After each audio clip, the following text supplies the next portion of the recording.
İnan elə olub ki, ev yəsin dediyinə görə biz danışdıq, deyir elə olub ki, biz öz pişirdiyimizi gətirmişik, eləmi? Ev yəsi verib yemək Allah hamd olsun, mən ona yedirtmişəm.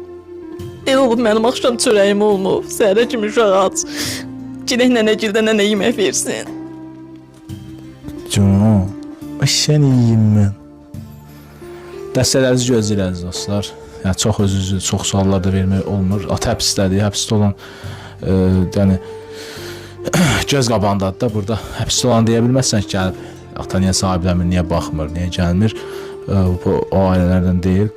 Burada ancaq birlik olub, dəstək olub bu uşağın yəni belə deyim də haqlarını biz ödəməliyik ki, Allah da qapısını açacaq, inşallah çıxacaq, gələcək. Onda o görsün ki, uşağı nəyəsə ehtiyacı pis vəziyyətdə böyüməyibdir.